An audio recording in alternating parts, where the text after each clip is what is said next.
Hey guys, this is Preeti. Welcome back to my channel. Guys आज हम बात करने वाले हैं एक स्कॉटिश हॉरर थ्रिलर के बारे में जिसका नाम है मैट्रियार्क।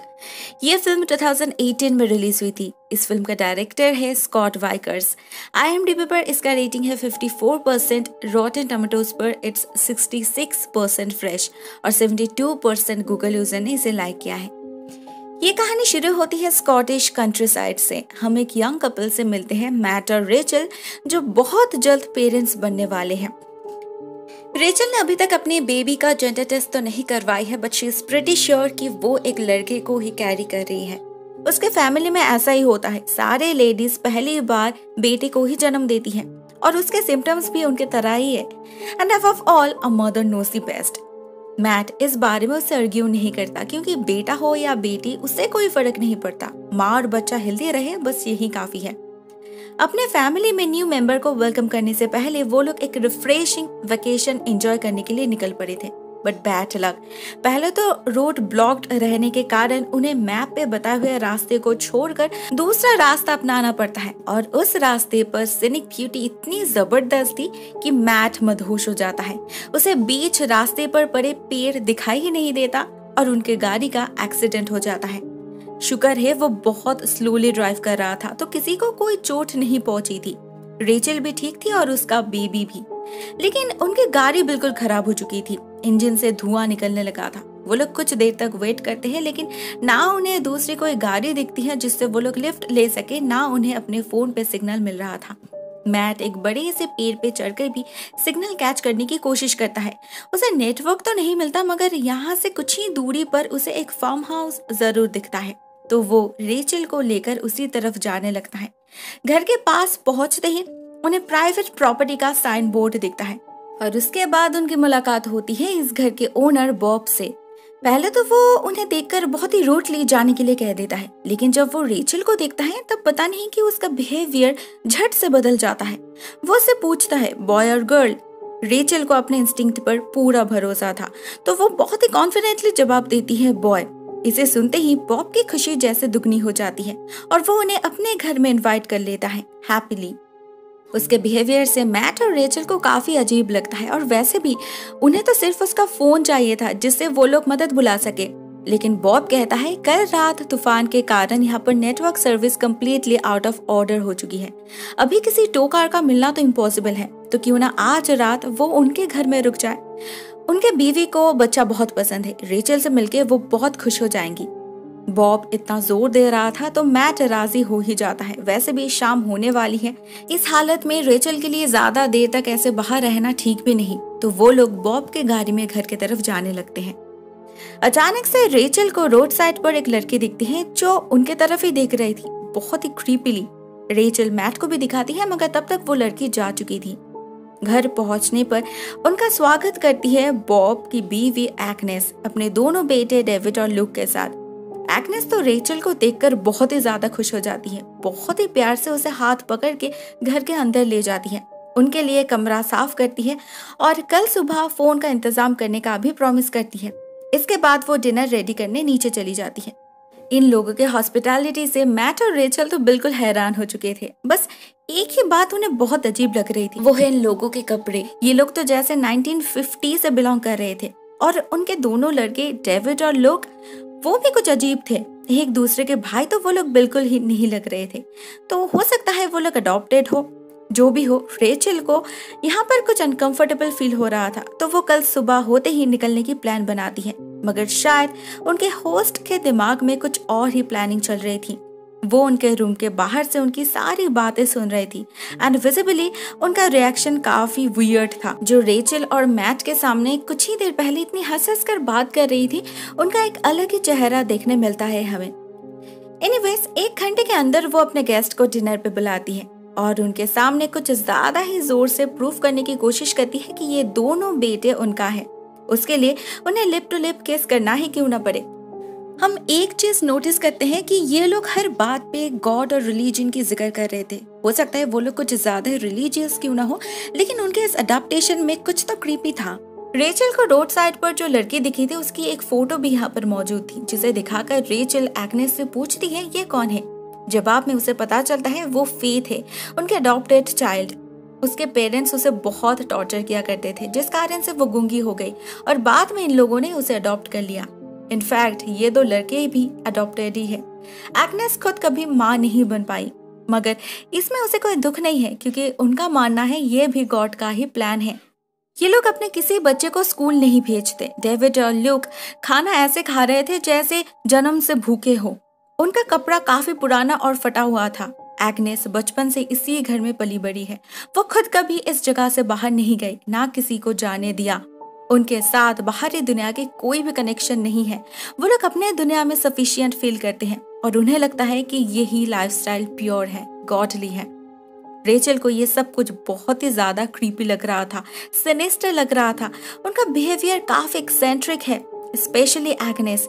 उसके बातों में कुछ तो डार्क अंडरटोन है जिसे वो कैच नहीं कर पा रही थी। ऊपर से वो जब भी बंद कमरे में बात कर रहे थे, बाहर से कोई उनके बातों को सुन रहा था, जैसे वो लोग बिल्कुल साय की तरह इन दोनों को हमेशा फॉलो कर रहे थे। एंड एट लास्ट वो लड़की फेथ, रेचल जैसे उसे बुला ही नहीं पा रही थी। उसका चेहरा बहुत ही ज्यादा जाना पहचाना सा लग रहा था उसे। डिनर के बाद वो लोग सोने चले जाते हैं और रेचल एक भयानक सपना देखती है।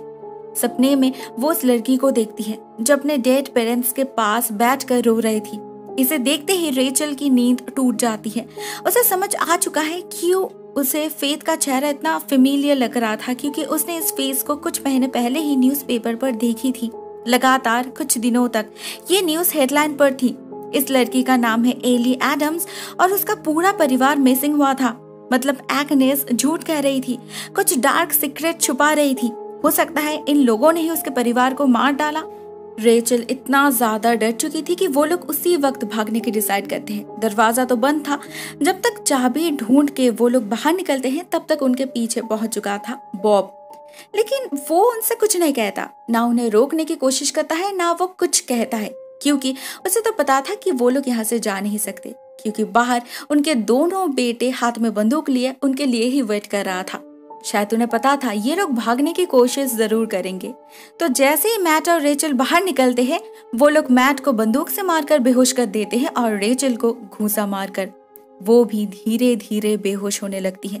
उसे अपने आंखों के सामने फेथ दिखती है और हमें इस परिवार के असली इंटेंशन के बारे में पता चलता है। ये लोग रेचल के बच्चे को चुराना चाहते थे, इसीलिए एग्नेस ने उसके सूप में दवाई मिलाई थी जिससे उसकी प्रेगनेंसी प्रीपोन्ड हो जाए। होता भी यही है। जब कुछ घंटे बाद रेचल का सेंस लौटता है तब वो दर्द में तड़प उठती है। डिलीवरी प्रोसेस शुरू हो चुका था और ये पागल औरत उसी हालत में उसके हाथ चेन से बांध के उस पर नजर रख रही थी, क्योंकि उसे लग रहा था ये भी गॉड का ही प्लान है। गॉड उन्हें और एक बेटा देने वाले हैं, इसीलिए तो रेचल लड़का कैरी कर रही है। सुनकर वो लोग इतना एक्साइटेड हुए थे। उन लोगों ने ऑलरेडी इस बच्चे का नाम भी दे दिया है, जेकब। लेकिन उन्हें मैट की कोई जरूरत नहीं थी, तो डेविड और ल्यूक बेहोश मैट को कॉफिन में डाल के दफना देते हैं। उसके सारे कपड़े उतार लेते हैं क्योंकि उनके पास ऐसे ट्रेंडी कपड़े नहीं थे। वो लोग मैट की घड़ी और फोन भी ले लेते हैं, साथ में लाइटर और सिगरेट भी। लेकिन स्मोक करना यहाँ पर अलाउड नहीं है, ना वो लोग हैबिचुएटेड है। तो एट लास्ट वो लोग लाइटर और सिगरेट को कॉफिन में ही डाल देते हैं। इन दोनों भाई के बातों से हमें पता चलता है एग्नेस ने इनका बहुत अच्छी तरीके से ब्रेन वॉश किया है। उन्हें समझाई है कि बाहरी दुनिया पाप से भरी हुई है, सभी पापी है। उसके पेरेंट्स भी पापी थे, उन्हें मार के एग्नेस और बॉब ने उन्हें रेस्क्यू किया है, नरक से स्वर्ग में लाए हैं। ये दोनों भाई एग्नेस और बॉब को अपना भगवान मानते हैं। अगर वो लोग किसी को मारने के लिए भी कहेंगे तो ये लोग खुशी खुशी वो भी कर देंगे, किसी भी सवाल के बिना। उधर रेचल की डिलीवरी शुरू हो चुकी थी, लेकिन यहाँ पर एक गड़बड़ हो जाता है। वो किसी लड़के को नहीं बल्कि एक ब्यूटीफुल बेबी गर्ल को जन्म देती है। इससे एग्नेस कुछ अपसेट हो जाती है, क्योंकि रेचल ने कहा था उसका लड़का होगा। फिर भी वो इस बच्चे को अपना लेती है और रेचल से दूर ले जाती है। गॉड जरूर उसकी परीक्षा ले रहे हैं, नेक्स्ट टाइम उन्हें जरूर बेटा मिलेगा। रेचल समझ चुकी थी ये परिवार पूरा पागल है, तो वो किसी तरह से खुद का आजाद करती है और एग्नेस पर हमला करते हुए भागने की कोशिश करती है, मगर भाग नहीं पाती। उल्टा उसे कमरे से ले जाकर शेड में बंद कर दिया जाता है, इस बार मोटे चेन से हाथ पैर बांध के। वो लोग मैट की तरह इसे भी मार सकते थे, मगर नहीं मार पाए क्योंकि उस बेबी को मिल्क की जरूरत थी। उसी कैप्टिव हालत में एग्नेस पंप के जरिए रेचल से मिल्किंग करवाती है और उसके बाद उसके नेक पे भी चेन डाल के वहां से निकल जाती है। पूरा एक दिन बीत चुका था। रेचल की कंडीशन बहुत ही नाजुक थी। ऊपर से इन लोगों से उसे पता चला है कि मैट मर चुका है, तो मेंटली और फिजिकली बोथ साइड से ही वो बिल्कुल टूट चुकी थी। फिर भी सिर्फ अपने बच्चे के लिए वो भागने की कोशिश करती है, लेकिन ये चेन बहुत ही ज्यादा थिक था। इसे तोड़ पाना उसकी बस की बात तो नहीं थी और वो बार बार सेंसलेस भी हो रही थी। मगर जिसके मरने के बारे में वो लोग बिल्कुल श्योर थे, मैट, उसका सेंस लौट आता है। लाइटर के रोशनी से वो इधर उधर चेक करता है और कॉफिन के एक वीक हिस्से को तोड़ने की कोशिश करता है। पूरी रात लगातार कोशिश करने के बाद फाइनली ये बक्सा टूट जाता है और वो बाहर निकलता है। मगर उसे समझ ही नहीं आ रहा था वो कहाँ है, कौन सी दिशा में वो घर है। कंप्लीटली डिसोरिएंटेड हालत में बिना कपड़ों के वो जंगल में इधर उधर भटकने लगता है। एक झरने के पास उसे एक कपड़ा मिलता है जिसे वो अपने प्राइवेट पार्ट को ढक लेता है। वो बिल्कुल जंगली दिख रहा था। तभी उसे दूर से किसी की आवाज सुनाई देती है। ये तो ड्रग डीलर्स थे जो कैंपिंग करने यहाँ पर आए थे। मैट उनसे जाकर सारी बातें बताता है, उनसे मदद मांगता है, मगर ना ये लोग उसके किसी बात पर बिलीव करते हैं ना उसकी मदद करते हैं, उल्टा उसके हालत पे हंसने लगते हैं। ये देखकर मैट गुस्से में पागल होकर उन पर ही हमला कर देता है और उनमें से एक के कपड़े छीनकर खुद पहन लेता है। इसके बाद उनके हाथ पैर बांध के उनसे मेन रोड का पता जान के निकल पड़ता है अपनी बीवी को बचाने। मगर जाने से पहले वो उन्हें खुद को आजाद करने के लिए चाकू भी दे जाता है। आफ्टर ऑल बॉब में और उसमें कुछ तो फर्क है। उधर उस शेड में हम रेचल को देखते हैं उस लड़की के साथ बात करते हुए। वो उसे प्रॉमिस करती है अगर फेथ ने उसके हाथ से निकलने में मदद की तो वो उसे भी जरूर बचा सकती है। मगर फेथ उसे खाना देकर चुपचाप वहां से निकल जाती है। शायद वो कुछ नहीं कर सकती। लेकिन दूसरी तरफ रेचल के लिए एक नई मुसीबत खड़ी हो रही थी। डेविड और लुक की गंदी नजर उस पर पड़ी थी। वो लोग उसका फायदा उठाना चाहते थे। दोनों भाई मिलकर इस बारे में अपने माँ से परमिशन भी मांगने जाते हैं। हो सकता है ये भी गॉड का ही प्लान हो कि वो डेविड और लुक के जरिए उन्हें एक बेटा देना चाहते हैं। यहाँ पर तो और कोई लड़की भी नहीं। रेचल को वो लोग कुछ दिनों बाद मार ही डालेंगे, तो क्यों ना उसे ही यूज किया जाए। थैंक गॉड एग्नेस में इतनी सैनिटी तो बची थी कि वो अपने बेटे के बातों पर कन्विंस्ड नहीं हुई। उल्टा वो उन्हें इतनी गंदी बात करने के लिए डांटती है। उन्हें आउट ऑफ वेटलॉक कोई बच्चा नहीं चाहिए था, वो अनहोली होगा और रेप तो पाप है। मगर ये दोनों लड़के नहीं रुकते। वो लोग चोरी छुपे रेचल का रेप करने जाते हैं। फॉर्चुनेटली फेथ उनकी सारी बातें सुन लेती है। तो जब मैट इस घर में आ पहुंचता है वो उसे इशारा करती है शेड के तरफ जाने के लिए। तो जैसे ही डेविड लुक के मदद से रेचल पर रेप का अटेम्प्ट करता है, मैट आकर हाजिर हो जाता है। एक बैम्बू स्टिक से उन दोनों का खून कर देता है और रेचल का चेन तोड़कर उसे भी आजाद कर देता है। मैट उसी वक्त अपने बीवी को लेकर भागना चाहता था, मगर रेचल नहीं, वो अपने बेबी को भी बचाना चाहती थी। मगर इसी बीच यहाँ पर जो आवाजें हो रही थी उससे एग्नेस को भनक लग जाती है कि शेड में कुछ तो गड़बड़ चल रहा है। फेथ एक ग्लास तोड़कर उनके ध्यान भटकाने की कोशिश करती है, मगर फिर भी एग्नेस बॉब को भेज देती है चेक करने के लिए। तो जैसे ही मैट और रेचल शेड से बाहर निकलते हैं, बॉब बंदूक लेकर उनके सामने आकर हाजिर हो जाता है। अपने दोनों बेटी की लाश देखकर वो तो जैसे पागलों की तरह शूट करने लग जाते हैं। मैट रेचल को बचाने के लिए उसे भागने के लिए कहता है और खुद बॉब के गोली के सामने आ जाता है। 2 गोली उसके सीने के आर पार हो जाती है और इस बार सच में ही मैट की मौत हो जाती है रेचल के आंखों के सामने। जब फाइनली रेचल खुद को संभालते हुए भागने की कोशिश करती है, बॉब उसी बंदूक से मारकर उसे बेहोश कर देता है। इसके बाद कुछ सीन्स बिल्कुल विजन्स की तरह गुजरता है। हकीकत और सपने के बीच फर्क करने के हालत में रेचल तब नहीं थी जब फाइनली वो जागती है। उसे अपने सामने फेथ दिखती है, जिसे भी इन लोगों ने बिल्कुल रेचल की तरह बांध कर रखे थे। वो एक नुकीले चीज से उस चेन के ताले को खोलने की कोशिश कर रही थी। रेचल भी उसकी मदद करती है और दोनों मिलकर उस हुक को दीवार से अलग कर लेते हैं और चेन कटर से चेन को भी काट लेते हैं। इसके बाद वो लोग जाते हैं घर के अंदर उस बेबी को बचाने। उन्हें बच्चे तक पहुंचने में तो कोई प्रॉब्लम नहीं होती क्योंकि पूरा घर खाली था। बॉब और एग्नेस गए हुए थे अपने दोनों बेटे को दफन करने। एग्नेस बहुत ही ज्यादा अपसेट हो चुकी थी। वो खुद को संभाल ही नहीं पा रही थी। उन्हें वहां गए हुए 3 घंटे से ऊपर हो चुके थे, मगर फिर भी वो लौटना नहीं चाहती थी। जब बॉब उसे बेबी के बारे में याद दिलाता है तब हमें पता चलता है कि एग्नेस अपने घर में और किसी लड़की को बर्दाश्त नहीं कर पाती, इनसिक्योर फील करती है। एग्नेस बॉब को गाड़ी लेकर घर वापस भेज देती है और वो खुद कुछ देर बाद जाएगी ये कहकर रुक जाती है। उधर घर में हम देखते हैं रेचल अपने बच्चे को गोद में उठा लेती है, लेकिन जब तक वो लोग भागने की तैयारी करते हैं तब तक बॉब घर वापस आ चुका था। अभी तो भागना और पॉसिबल नहीं होगा, तो रेचल और एक प्लान बनाती है। वो फेथ को अपने बेबी के साथ छुपा देती है और खुद खाली चादर को गोद में लेके बॉब के सामने आ जाती है। वो बॉब से कहती है कि वो अभी और कोई प्रॉब्लम क्रिएट नहीं करने वाली, उसे बस अपने बच्चे के साथ रहना है। बॉब कुछ ही देर में कन्विंस्ड हो जाता है, अपनी बंदूक नीचे कर देता है और इसी का फायदा लेकर रेचल होली क्रॉस उसके पेट में घुसा देती है और बॉब उनके आंखों के सामने तड़पते हुए गुजर जाता है। बॉब के गुजर जाने के बाद रेचल उसके पॉकेट से फोन निकालकर पुलिस को कॉल करती है, अपनी हालत बताती है, फेथ के बारे में भी कहती है, मगर इस घर का एड्रेस वो बता नहीं पाती, तो इस कॉल को ट्रेस करने के लिए कह देती है। मगर पता नहीं पुलिस फाइनली इस कॉल को ट्रेस कर पाती है या नहीं, क्योंकि इस फोन का बैटरी खत्म हो जाता है और ये फोन स्विच्ड ऑफ हो जाता है। रेचल फिर से पैनिक करने लगती है, ऊपर से उसका बेबी भी बहुत ज्यादा रो रही थी। उसे संभालने के चक्कर में वो लोग घर से निकलने में लेट कर देते हैं और इस सब के बीच एग्नेस घर वापस आ जाती है। शेड का दरवाजा ओपन देखकर ही उसे शक होता है, तो वो भी बंदूक लेकर रेडी हो जाती है, लेकिन वो घर के अंदर नहीं जाती बल्कि घर के बैक साइड की तरफ जाने लगती है। यही मौका है, रेचल बॉब की बंदूक उठा लेती है, दबे पांव फेथ और अपने बेबी को लेकर घर से निकलती है और बॉब के गाड़ी में जाकर बैठती है। ठीक तभी उनकी नजर पड़ती है एग्नेस के ऊपर, जो बिल्कुल उनके पीछे हाथ में बंदूक लिए बैठी थी, चुपचाप शांत हालत में।